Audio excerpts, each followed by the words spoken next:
Yep, there we go. Okay, cool. So, yesterday we had you in the Air Force. oh, we just got me in the Air Force? Mm-hmm. Okay, that was in January 1951. But we went to Misawa. Well, we hadn't gone to Misawa yet, have we? I don't think Where so. were you talking? No, not yet. You went to the Bear. What was the name of that island? Oh, we did. We talked about the Bear. We talked about the fact that I was stationed in northern Japan, which was Misawa Air Force Base. But I thought you weren't on the main base. You were on an island. No, as a matter of fact, I wasn't. We had some sites on there, and the 511th ACW group was responsible for monitoring the area. And we had sites with radars out on several of the little Japanese islands, and we had some up on the northern tip of Hokkaido. We had guys up there they'd come back to the main base. Misawa was the main base. It was the group headquarters. And we had a large GCI station there, and that's where I worked.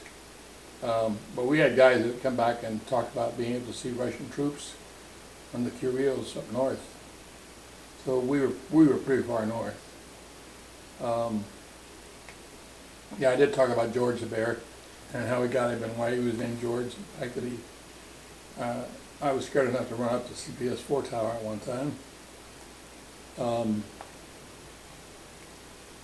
All in all, it was my stay in Japan. It was 18 months. It wasn't all that bad. The winters were cold. In northern Japan, it was cold. We had snow high enough that I saw weasels, tracked vehicles, go over the top of like 8-foot fences on snowdrifts. They just go right over them on the snowdrift. Duty was pretty easy. We maintained radar. A lot of times we were just on standby. Remember, I made a battleship game out of a piece of plastic I think I still have that and somewhere. grease pencil, and so I could play it and then wipe it off and then play it again. And but there were some. We were always aware that at that time the big red scare, the communist scare was in, and we were always aware that we could be invaded by Russians. And so there was a ground defense unit set up. There was only one Army unit on the base, and they were an aircraft unit. So everybody on base, all the Air Force personnel, were given defense assignments. And at least once a month, a siren would go off, and we would report to our pickup station, which had been pre-assigned. 6 spies would come by, we would jump on the trucks, and they would haul us out to our duty station. We always carried weapons. We had M1s, the new carbine. We carried M1s. Some of the guys carried 50 caliber machine guns, they call them grease guns, with extendable. That wasn't 50 caliber, was it? 50's pretty big. It was pretty big. Well, maybe it was only 45. I don't know. But it was a big round. We carried carbines, and each carried 2 clips of ammunition. The weapons weren't loaded, but we took them wherever we went. We took them to chow hall, we took them to the theater. Wherever we were, we had to have a weapon with us, and so we got accustomed to that. It's amazing to me today that we could go into a chow hall, set our weapons in a rifle rack, go have chow, come back, and our weapon was still there. No one picked up the wrong weapon. I never had that happen. Go to the theater, put your weapon in a weapon rack. Well, I worked at the theater a little bit. But you could go almost anywhere, and where you set your weapon, you could pick it back up again. So the state was good. The town was, it apparently had been a little farming village. The streets were dirt, so in the winter when the thaw started, it was mud. The Japanese people they welcomed us because we were a big part of the economy. It had been a Japanese Air Force base, and then it became a U.S. Air Force base after we occupied Japan. As a matter of fact, I got there before occupation was over, so I was a part of the end of the occupation force after World War II. And within about a month or so after I got there, they declared occupation over. We became guests of the Japanese government. And the Japanese government then was authorized to build and maintain a self-defense force. And I can remember that their Air Force was called the Japanese Air Self-Defense Force.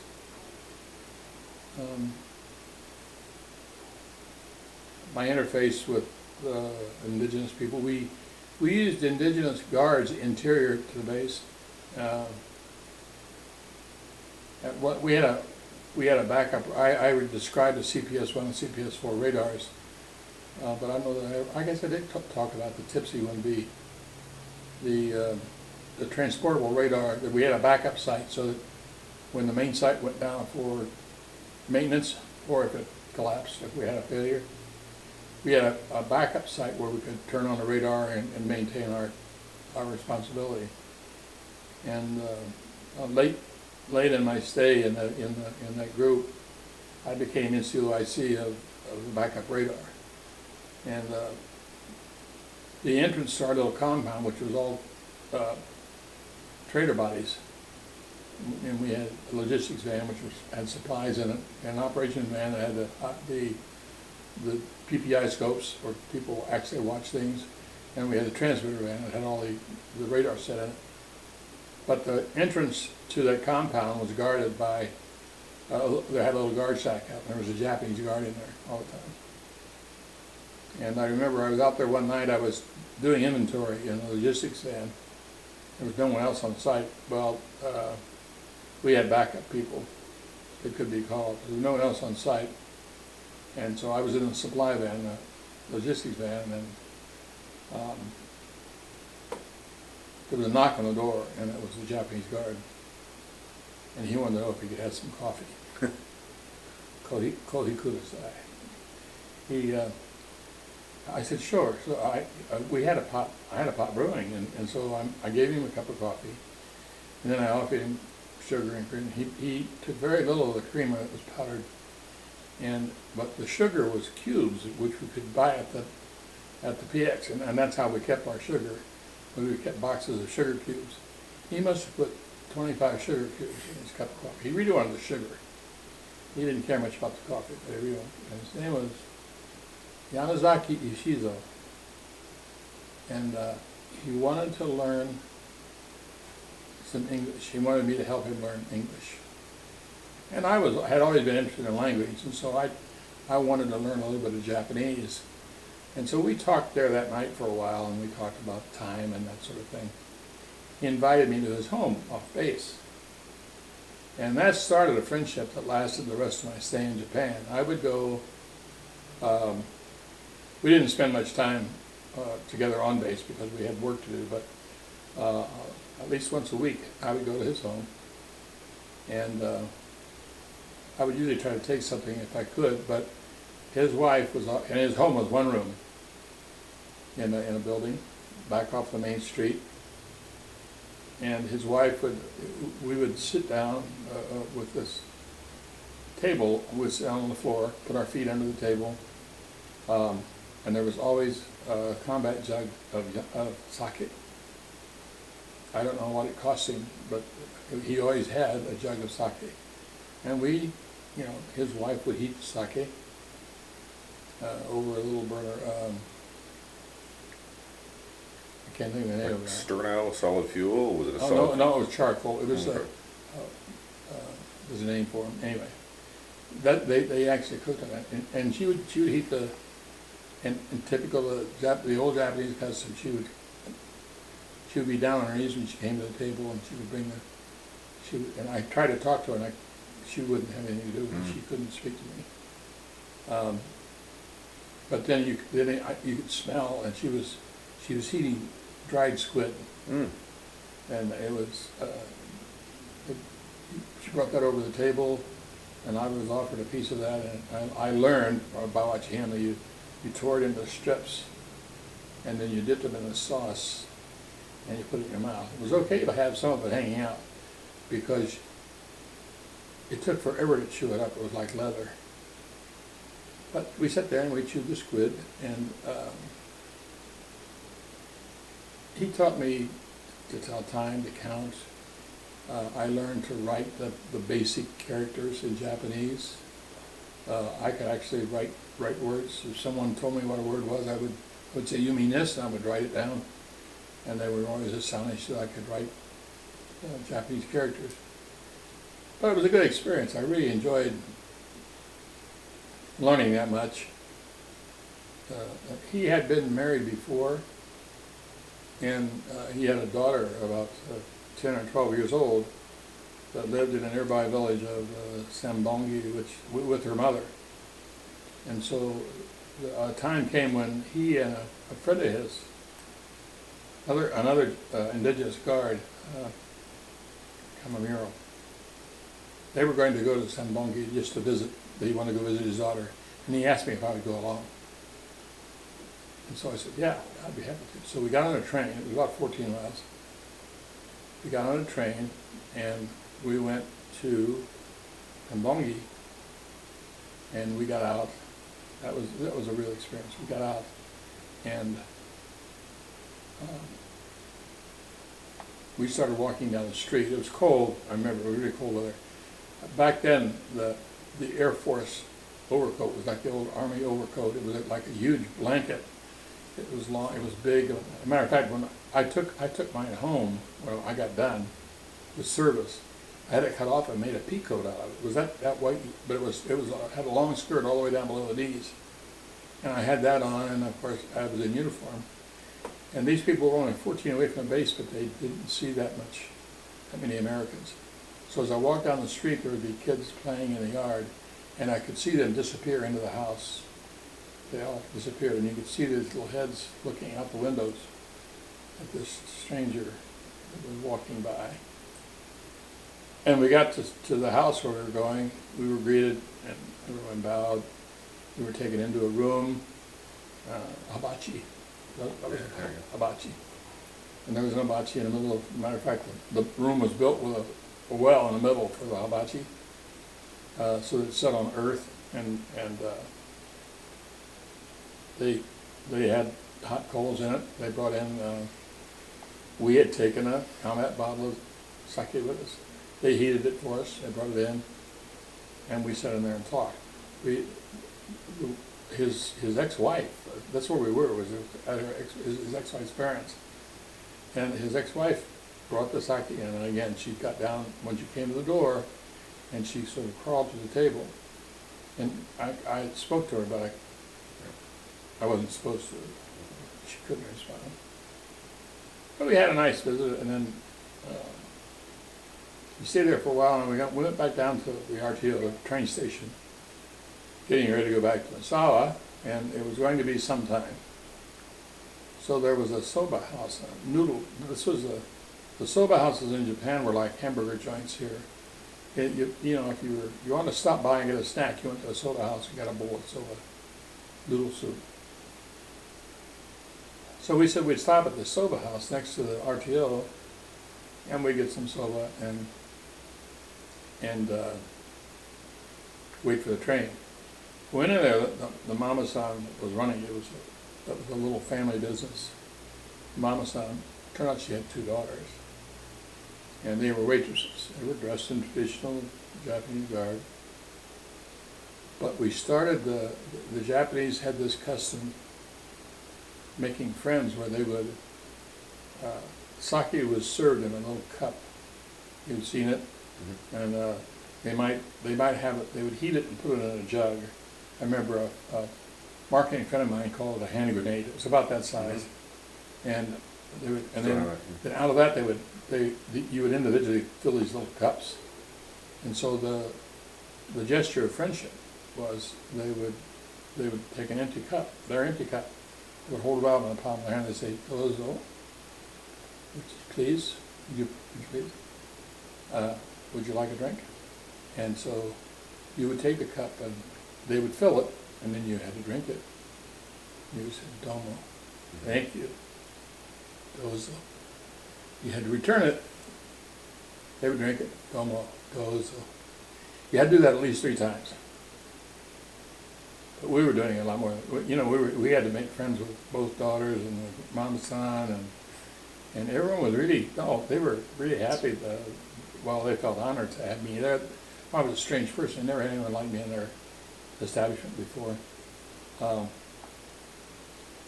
it was getting close to time for the train, and Mama-san was talking to Yamazaki, and there was a lot of shouting. He said, Sergeant-san, you stay here? I said, what? You stay here. Well, no, we gotta get a train. I gotta go back to base. Oh, you stay. They want you stay here. You. He looked at the 2 girls, you know. You can sleep with me. He said, I said, what? Both of them. I said, the guy goes on. I said, thank you very much. He said, Okusan, I have a wife. Okusan. So? No, thank you. No, thank you very much. And so I had to decline the honor that was being bestowed. And we got out, we got on the train, went back to Misawa, and I went back on base. It was an interesting experience. I made friends over there. I got an off-duty job in the base theater because I wanted something to do. And it's Richard Bong. It's still the Richard Bong Theater, I think. The Richard Bong Theater, named for, I guess, one of our first aces. Richard Bong, Ace of Aces. And I got a job as a projectionist. Our chief projectionist was a little Japanese guy. We called him Shorty. And he taught me how to change reels in the projectors and how to change over from, we had 2 projectors so that when one was coming in, we could switch over to the other one and it was all ready to go. And so I worked as a projectionist. I was there. I learned to drink Scotch whiskey because we weren't allowed alcohol in the barracks, although we did get alcohol in the barracks. But at that time, I never had anything but bourbon. And the theater was set up. There was a guy that was regular duty. He was a special services guy he was a theater manager.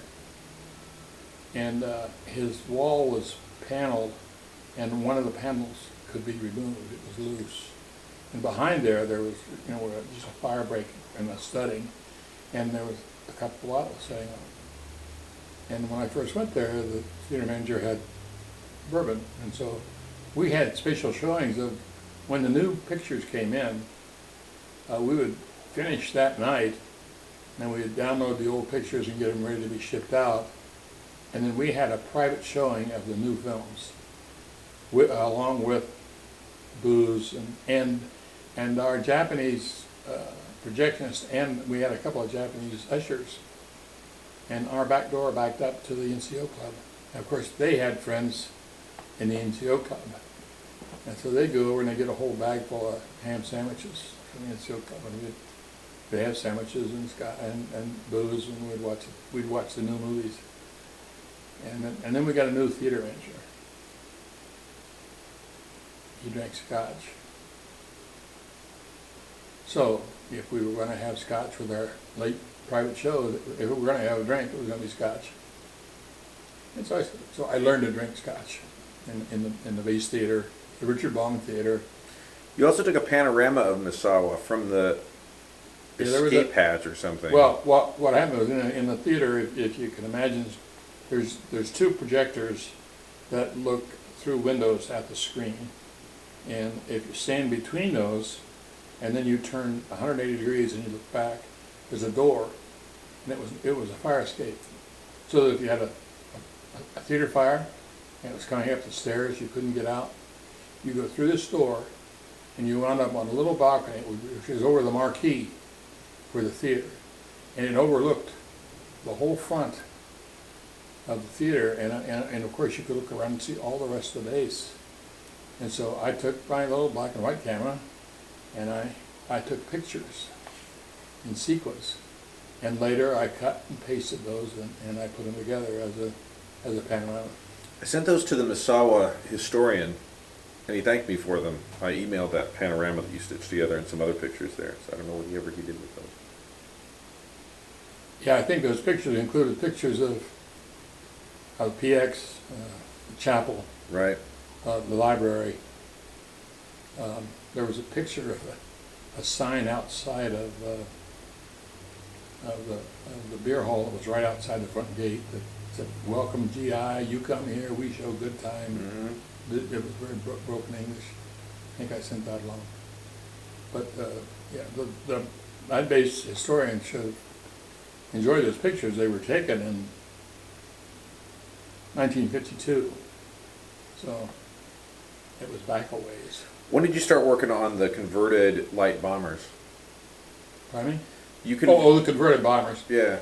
Well, I was working on the ground radar, and I had been trained and I had taught airborne radar,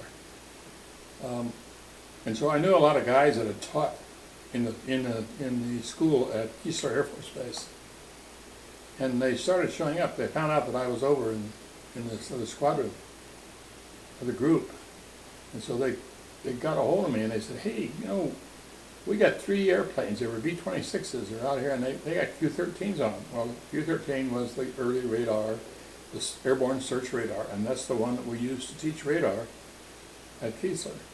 And I had taught test equipment and troubleshooting on that radar. And these guys had all been, one at a time they'd come over as maintenance people for radar, but they needed operators, and the operators, of course, got flight pay. So one at a time, they gave up their job as radar maintenance guys, and they started flying.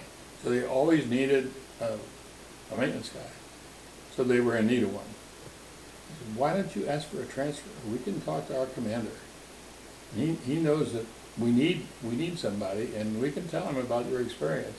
So sure enough, one day I got orders to transfer, and I moved. This was a headquarters squadron for a fighter wing. And now, of course, the headquarters squadron was not supposed to do anything tactical. But we maintained these 3 B-26s, which flew surveillance flights out over the straits between Russia, between the Asiatic mainland and the Japanese islands. And so they had been converted. The forward bomb bay doors had been riveted shut, and they mounted a radome underneath and then put an antenna in it. And above that, then of course the transmitter unit, and back in the waist section where they had a radio operator in the original design of the airplane, they put a radar operator. So there was a PPI scope there, and there was a repeater in the nose. You could climb up in the nose where the bombardier set. So, I mean, we had these 3, and the radars were in pretty sad shape. They had not been maintained for some time. They only used like one airplane at a time because the others didn't work. Shock mounts, for instance, for the PPI scopes, where they were rubber and they were decayed. And so I got authorization, and I grounded one airplane at a time. You couldn't fly it. And I took the radar out. I took it down to field maintenance, which was way down the base, put it on a flatbed truck and put a tug on it, and I hauled it down there, and I set it up on there. They had a mock-up, and I could fire up the set, go all the way through it, and fix it all back up, brought it back up, put it back in the airplane, put new mounts. Now you got like a brand new radar. And so I did it for all 3 airplanes. And of course, all of the tech orders for the radar had been ignored because they had mostly radio people in the comm shop. And so I spent hours. They had stacks of revisions for the tech orders. And so I spent hours organizing these things and getting incorporated in the tech orders. And I think that's the way I spent my last over 6 months at Misawa. It was a good shop. I got a picture of that too somewhere. We're all sitting outside. It was a small shop. It's kind of, I think of Naomi and her small shop. And it was a small shop. We had less than a dozen guys all together. And we had Master Sergeant that was the shop chief.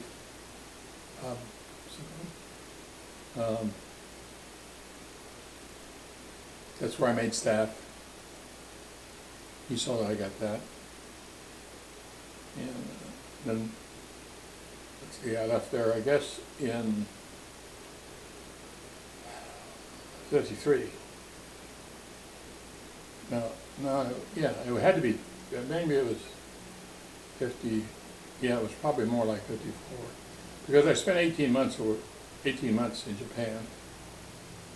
And I spent almost a year at McCord in Tacoma after I got back.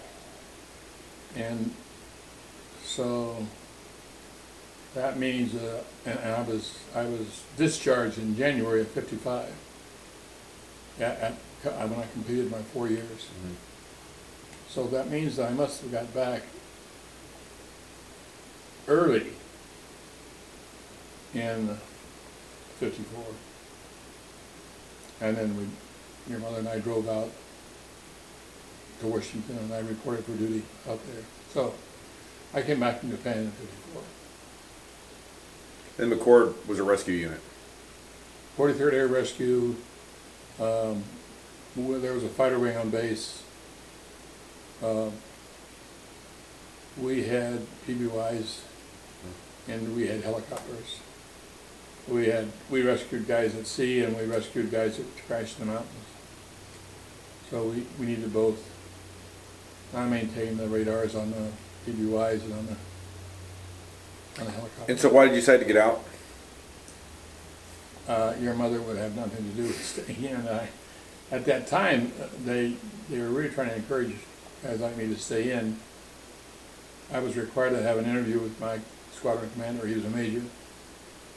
And so I sat down with him, and he said, I was a staff sergeant, and he said, if you would decide to stay in, I'd say that you made tech right away. I said, no, sir, if I were going to stay in, I'd want a commission. He said, I'll send you to OCS.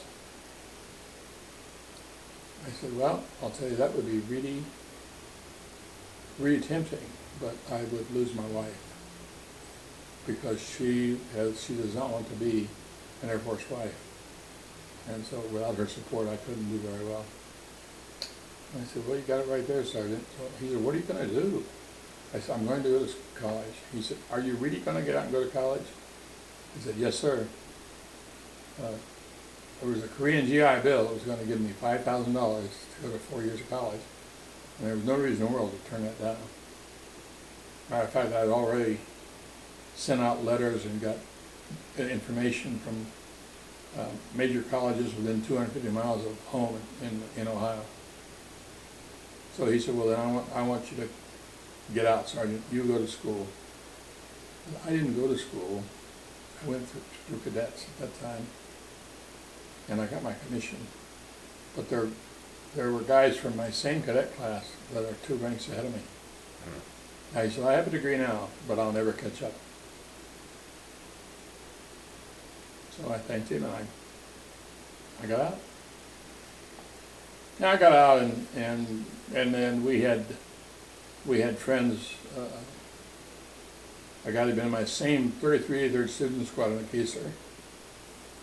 And we went bowling when I say McCord. We were in Tacoma, and your mother and I went bowling. And I looked at a guy in the next alley. He and his wife were over there, and I said, is that guy? No, she didn't. I said, I know him from somewhere. And so before long, I went over and I said, excuse me, but I think I know you. I said, you're Air Force, right? And he said, oh, yeah. And I said, so am I. I said, were you in Japan? Oh, no, I went to Europe. Oh, well, he said, 3383rd Student Squadron? I said, yes. Well, it turned out he got married the same date that I did. I think I told the story about how I got there. But he was the guy that was hiding in the bushes. That was Norm Roberts. And he was ahead of me in line because he'd been hiding in the bushes. And then I ran into him at McCord. And both his wife and his parents had worked at the University of Michigan. They lived in Ypsilanti or in Ann Arbor. And so they kept telling me that the University of Michigan was my only choice. I had to go to the University of Michigan. There was no better school, all that sort of thing. And I had application forms from the university. So I applied to the University of Michigan, and they accepted me. And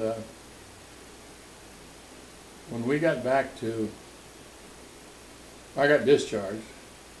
We drove down through California, visited your mother's aunt, Nada. And then we drove back across the country, and we got back to Ohio and visited there for a while, and then we went to Ann Arbor. And our friends had, Betty, Norm's wife, had a high school friend whose parents had a house where they wanted to rent out a bedroom. So we rented the bedroom for, I don't know, 2 or 3 weeks while we looked for some place to live. And we found a house that we wanted to buy out near Belleville. It was 15 miles out of Ann Arbor. It was a nice little house. We could afford it. And so we bought a house out on Quirk Road, outside of Belleville, Michigan. And that's where we lived almost 5 years while I was going to college. And then I told you the story how I lucked into that. I don't know whether I told you on this video how I lucked into the job at the university. But I did. I got a job at the university, and I maintained their test equipment for the rest of the time I was there. It was a great job because I was considered university staff. I got staff parking on campus. I got preferential treatment for scheduling classes so that I could work. My requirement was I work at least 10 hours a week. And so I could set up lab courses in the morning, and I have a whole afternoon off. I go out, I do that a couple days a week, and I could even work on weekends if I wanted to, because I was repairing instruments. I didn't know anyone else. And the instrument shop that I had supply bins with all the parts in it. It was a nice, really a nice setup. I fixed a lot of guys' TVs while I was there. The guys would come in and they had a problem with TV. Hey, Carl, can you fix this? Let me take a look at it. So they were the old, easy to fix vacuum tube. Vacuum tubes in the back. One big vacuum tube. Yeah, one big picture CRT, tube. yeah. And so I could play around with them, and I'd fix their, and they were very grateful, and they did little favors for me. It was a good job. When I finally graduated, the university wanted me to stay, and there were 3 different people that offered me jobs. I can't remember what they were, but I can remember that I turned them all down. I had, at that time, if you had an engineering degree, you could work anywhere. They really needed engineers, and Douglas Aircraft Company was following the suit of a lot of the larger aircraft manufacturers. At about that time, they were deciding that they should become electronics manufacturers as well. North American had a big effort on this. They wanted to build electronics devices. So there were a group of people at Douglas that had convinced the old airframe diehards that they should have an electronics engineering organization. And they were trying to staff that. And they looked at me, and I had a grade point average above a 3.0, and I was 30 years old, which was a lot older than a lot of the college graduates. And I had 9 years experience as an electronics technician. And part of it working for the University of Michigan. So why not St. Louis? Why not St. Louis? Were they starting that division was only out west? Oh yeah, this is Douglas Aircraft Company. Right. We weren't. Oh, that's right. Not McDonald Douglas. This is Douglas Aircraft Company. There had not been a merger yet. So I went to work in the new electronics section of engineering for Douglas Aircraft Company, and I worked on anti-submarine warfare to start with. We did a solid state thing. I remember someone asked me when I first came in, "Do you know anything about vacuum tubes?" I said, "Yep, sure do." That's what they taught me in college. They said, "Well, don't forget it. You may need it someday." Never used it. Yeah. Yeah, that was. I think that Everything was was probably solid state. That was probably the last several, maybe 2 or 3 classes that were taught vacuum tube theory. I got solid state theory also, but And we did some solid state design in college, but there was a big emphasis on vacuum tube theory and how they work. And never used it. You could go work for the old Soviet bloc. They still use vacuum tubes, and they still use that old equipment, that radar equipment. A lot of that old radar equipment still vacuum tubes. Yep. I was interested, when you gave me that great tour of Nellis, and we went into the radar shop. Right. And I asked that senior master sergeant who was in charge of the shop, I said, "You still have oil sections and air sections?" He said, "Yes, sir. Sure do." And then the reason was that there's a big tube in the output section that's got a huge power in order to get that big wave out, the big radio power wave out, and it heats up. And so you keep it in a bath of oil. And it's a sealed section that's then attached to what we call the air section, and then all the rest of the electronics. And I would assume that by the time I went through Nellis, that was all solid state. But it had an oil section with a big output amplifier. So where did that get us? So did you go from, you graduated, what year did you graduate? 60. And so you immediately got a job I out west? I immediately got a job. I graduated, let's see, the setup at Michigan was that you were supposed to go 4 years plus 1 semester you needed to take a couple courses, one summer. Right. And I had such a good setup at the Wilburn Laboratories that during the summer, during the school year, I had to work a minimum of 10 hours. Christmas break, I could work full-time. Easter break, I could work full-time. Summer, I could work full-time all summer long. So it was a great opportunity. To make some money. I had a job, and we could make extra money. So I didn't want to go to school during the summer. So I didn't graduate in June of '59, which I would have if I had done the summer station. So I had to go back to school, take a couple of courses, and I graduated in January of '60. So I'm a class of '60 graduate. And we immediately got on the road. I remember we hadn't sold the house yet. And we got on the road. Now this road is pretty much out in the country. It's outside of this little town of Belleville. There's a string of houses that have been developed along one side of the road. On the other side was the fairgrounds. There were no houses over there. We were driving away with some of our goods, and there was snow flying everywhere. You look back, you look back, we got 3 houses away, we couldn't see our house anymore.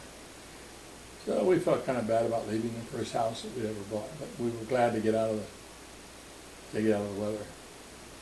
And so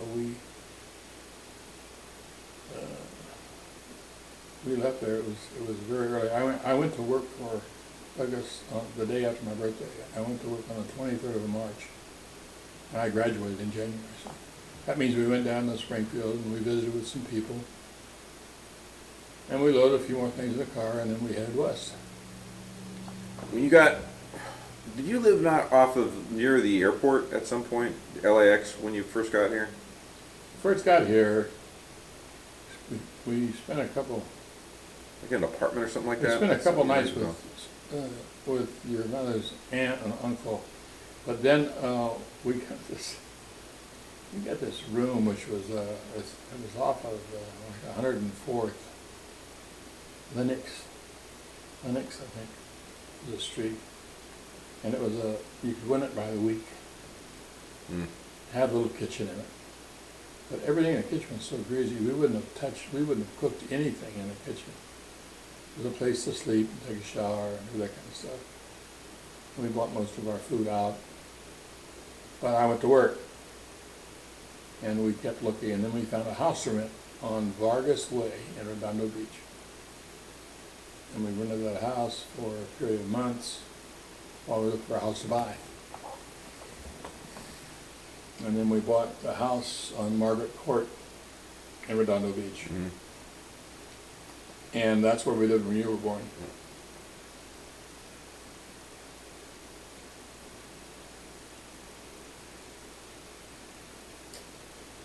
And I'd worked,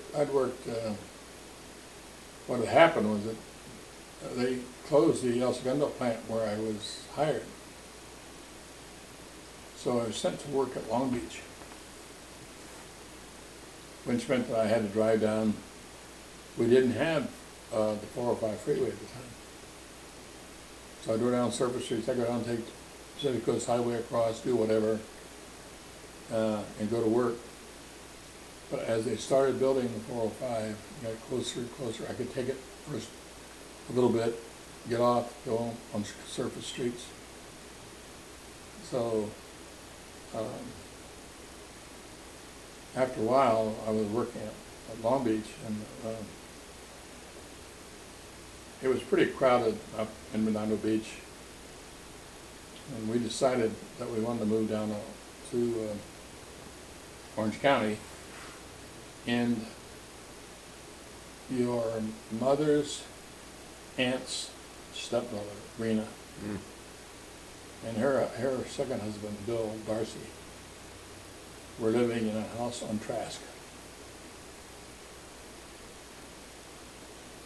And they told us that we came out to Orange County looking for houses, and we would stop by and visit with them. They told us someone visit. They said, listen, there's a house at the end of the street that's perfect for you guys.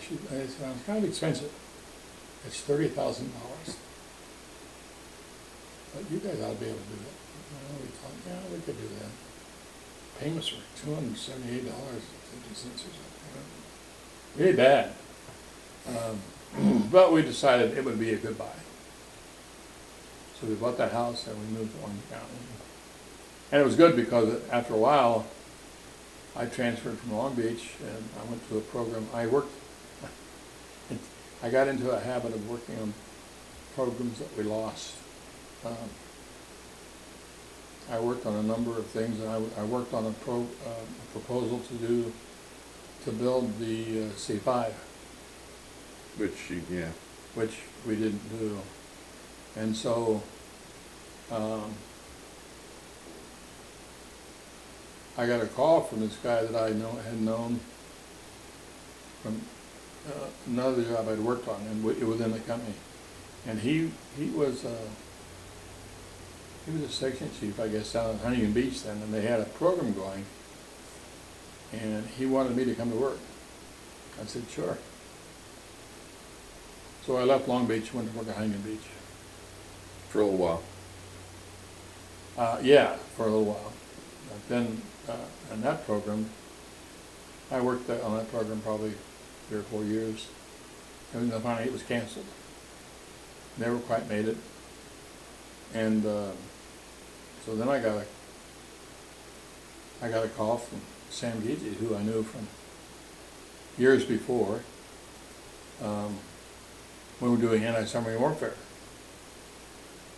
And the news of the cancellation of the program that I was on had gone out, and he knew I worked on it. So I got a phone call and he said, hey Carl, got a job? And I said, sure. He said, I'll make you one. He was chief engineer on the A4, and remember they had this little guy, kind of a milquetoast guy, that he was a design coordinator. And this was a project office. And all he had to do was they set up schedules for the release of certain drawings on a program. And it was up to him to see that the design group was getting the drawings done in time and getting stuff released into the shop. And Sam actually arranged to have him move to a different job in Huntington Beach. So they moved him out and they moved me in as a design coordinator. And Sam said, now Carl, by this time I was a senior engineer. He said, Carl, this isn't much of a job, but you can make it whatever you want. And so I did. And that was where I found out. I would go up in the interiors group, which designed the interiors of a commercial airplane, housed this group of very talented people who designed escape systems, because they didn't have any place else to put them. They put them in the interiors group. And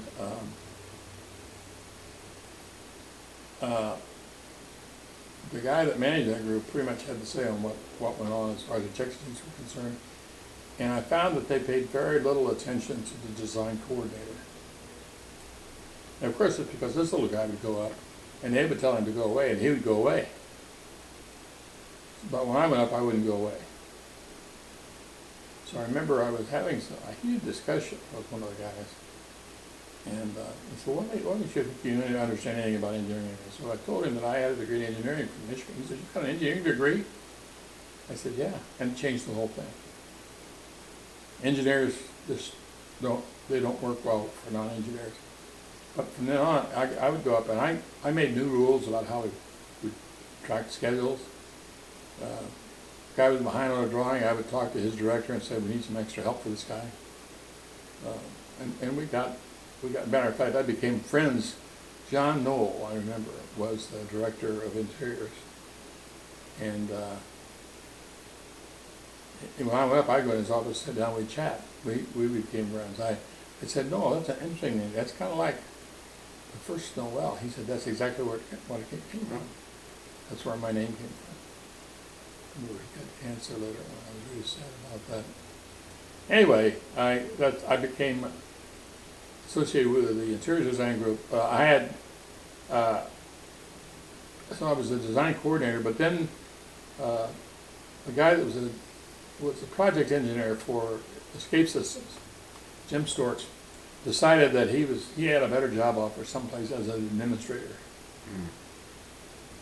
And so they needed a new project engineer for escape seats, or ejection seats. So the chief engineer on the A4, who was Sam Geezy, a friend of mine who had asked me to come to work, said, I'd like for you to take that job. So I took the job. It was a promotion.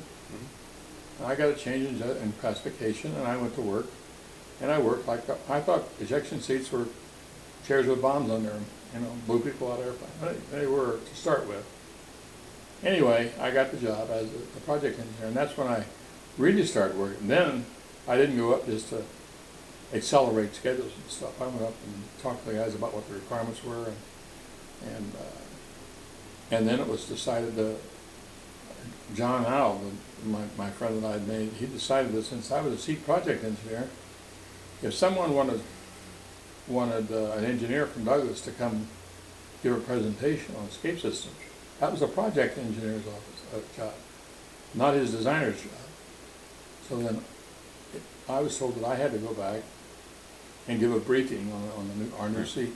So I remember that was my first got involved in really doing interfacing with customers and suppliers and all that sort of thing. And I liked it. It was a good time. I liked the job, and I had that job for a long time. Well, Sam finally came to me, and we had a guy who was called the manager of technical operations. He was our administrator for the project group, and he was retiring. And he said, Carl, I'd like for you to take that job. It's a promotion, and you can do it. And he said, I know you don't want to be an administrator. Hire an administrator. Hire someone else to do the administrative job. You do what you've always done, see if things get done. And I did that. So they moved me into a manager's office and made me a manager, and I worked and enjoyed it. Really had it. And then when they decided they were going to re-engine the DC-8, they needed someone to head that up, and they chose Sam. So he became the chief engineer of the DC-8 re-engineering program. And I was appointed as the new chief engineer for the A4 and special products. And they reorganized at that time. They took the seat design group out of interiors, and they worked directly for me. They took the bomb group out of mechanical engineering, and they worked directly for me. So I had design groups and a project office and all that sort of thing. I noticed today they were talking about C-130s dropping retard. A C-130 is an old airplane. Yeah, but they've been re-engined, and I had glass cockpits now, I think. When I was the chief engineer for A4, I had a project engineer that worked for me, and he handled all of the out-of-production aircraft, and we were doing some bond and metal assemblies for McDonnell, and he was a project engineer for that. One of the out-of-production aircraft that he covered was a C-130. I can remember at one time, that was a responsibility in my project office. Yeah, those airframes still going. And the airframe is still going. I see now they're also using DC-10s. For, yeah, And I left, when I made chief engineer, Sam was a D-level manager. He was a director. At that time, they had different badges for the different ranks, and the engineering badges were green around the edges. They had your picture, and that was green, and then that was engineering. If you were engineering supervisor, the top half was silver. And I already had that as a manager, but if you were a director, the top half was gold. If you became a vice president, the whole badge was gold. So when you walked in a room, people knew what level of management you belonged to. And a lot of people liked that. right. And so I wore a half gold, I went, maybe chief engineer on the A4. They didn't change my management level because they were going to stop production of the A4, which they did very shortly after that. I was the chief engineer during the last few, when we produced the last few A4s. And so they decided they would lower the level of management required to handle that. And so they didn't give me a half-gold badge. And I complained about it. I talked to the senior director that I worked for. I said, hey, Bob, I've been working for a long time. I've been acting like a deputy chief engineer anyway, going to all the program office meetings, and I think I deserve it. He said, well, you do. But we can't do it for you right now, Carl. So a little while later, I was off on a trip somewhere, and Sharon Gerber was my secretary by then, and she called me and she said, do you know that they're gonna change your job and you're gonna become the director of engineering for the KC-10 aircraft? I said, what? So I called my boss and said, what is this? He said, well, you weren't supposed to know that. I said, I wasn't supposed to know that. I said, my people know it, and I didn't tell them, and that's wrong. So I read him off. So when I came back, I called the people together. I'm really sorry about this. I said, I still haven't been told officially. Not officially, right? And so after a while, I got called up to the vice president of engineering's office, and he and my boss, the senior director, were in there, and they said, okay, Carl, here's the administrative bulletin. You're now the director of engineering for KC-10 aircraft. And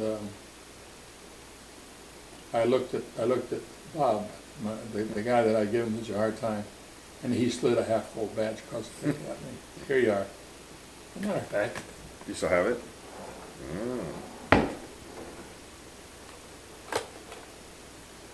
there's my Ah, there half-gold it badge. is. Wow. You see it? Put it up a little bit. There we go.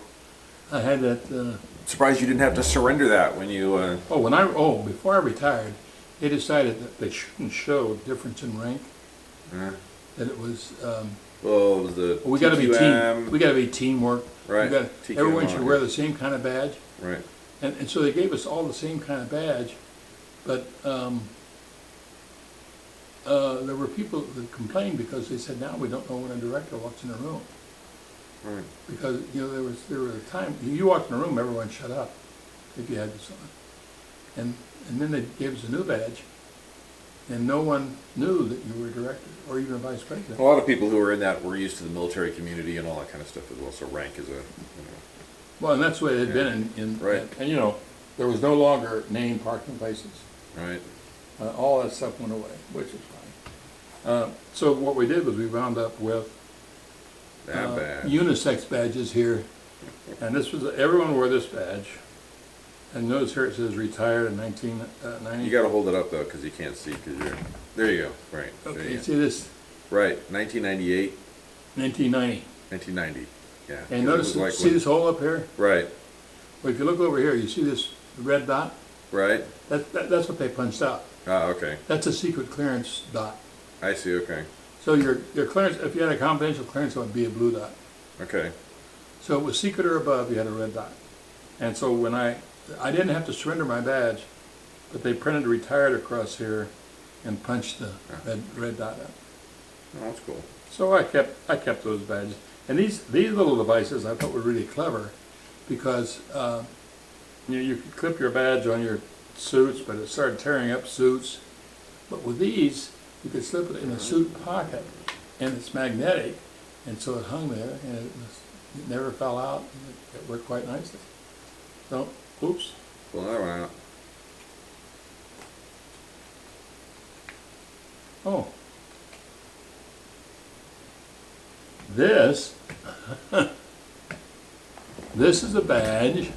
Oh, that's for the UK, right? No, this is a badge where I worked for Brian Cave, which was a legal firm. Oh, when you did. And they called me back in consulting. 1996 to consult on a litigation. And so, I guess what I did was that's what happened. It was like this. And see, this shows it expires in 2 of 97. Okay. Well, this says that I retired in 90. So this was I wore this other badge, and it was in 96 when I went in and did this. Anyway, I had a good 30 years. I tell people that we did nothing. I had a project engineer come to me one day. Tom, what was his name? He was a twin. Both of them were engineers, worked for the company. He came to me one day and he said, "Carl, we can't seem to get rid of problems.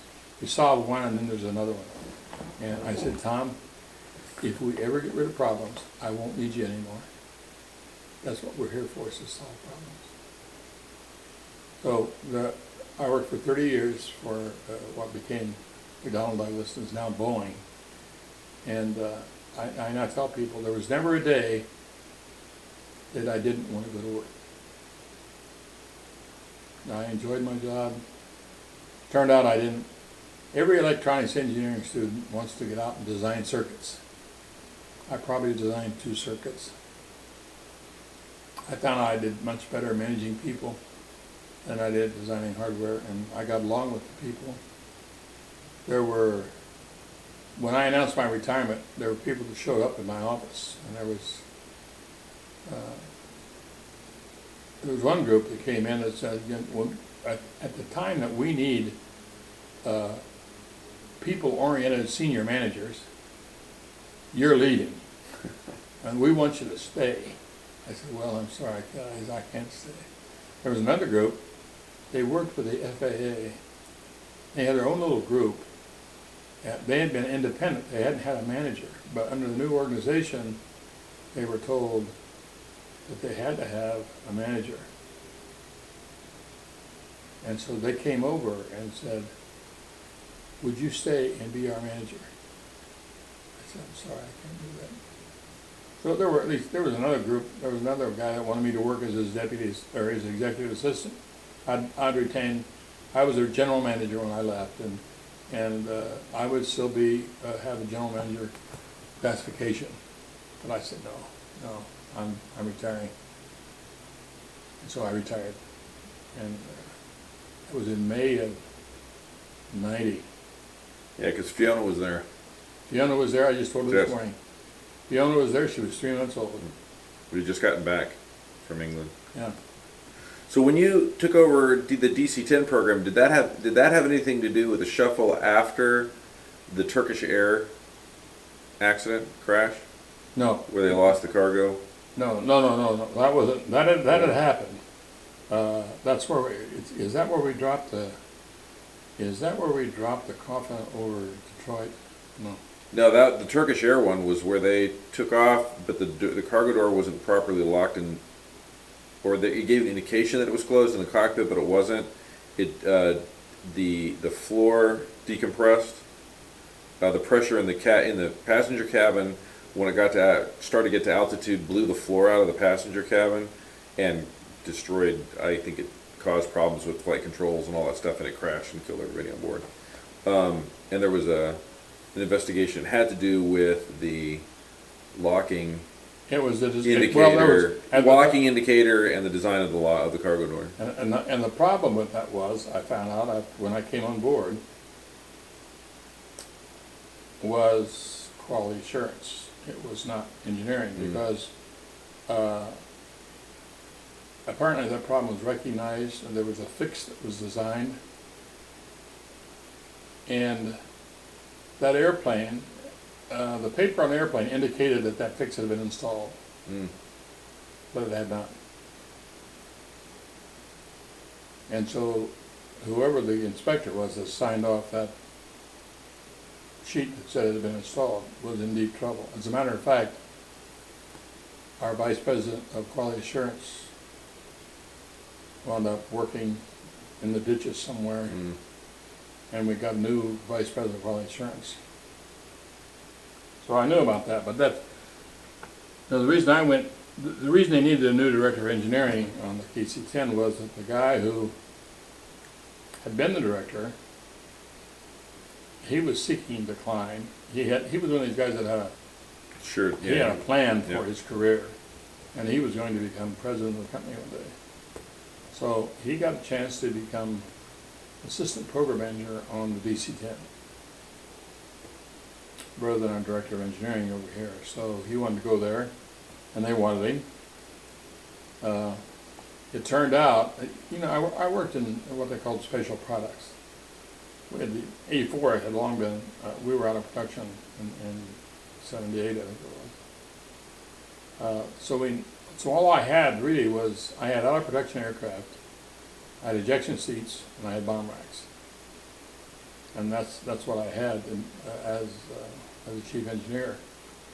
And so if you weren't associated with an airplane, you didn't get much attention at the company, unless you made a lot of noise, which I did.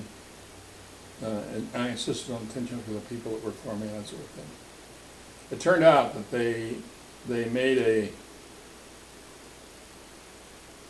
had a vice president who had to overlook several programs. He overlooked the KC-10, and they said, well, someone has to take care of special products, so you take care of that too. But we were sort of a stepchild that had to be watched after. So when the life support spool came in for a progress review on the design, we were designing the ACES-2 seat. It was a brand new Air Force standard seat. And they came in, and there was a Burt Colonel, a really nice guy, I can't remember his name. He was the manager, he was the director of the program office. And he was up there, and I was up on the stage, and I was briefing him. And this vice president, who was over the program management, he was sitting there in the audience as well. And I remember that this colonel asked me a question during my briefing. And I walked over there to say, I addressed him by his first name. And I said, no, the truth is that these people claim that they can design this, but this stencil company or something. And I said, in truth and in fact, there are only two companies outside of this side of the Iron Curtain that have the capability to do fundamental escape system design. One is Martin Baker in England, and the other one is Douglas Aircraft Company in this country. Well, that answers my question, Carl. Anyway, this program manager who had been on, matter of fact, he had been the program manager on the PC-10, and he had moved up to be the vice president of program management. And so he was losing his chief engineer. He was losing his director of engineering on PC-10. So he decided that they had a strong interface with the Air Force. I obviously had a strong interface with the Air Force. So that made me desirable to them. And they asked me to become director of engineering, simply because this other guy was moving and they needed someone in there. Instead of promoting, that was kind of tough, instead of promoting the guy who was manager of design on the KC-10, they pulled me in out of special products, and I became the director. And that was a problem I had to solve, which I did pretty quickly. But that's why I became the director. All right, we are at the end of this one. We still have to talk about the T-45, but we'll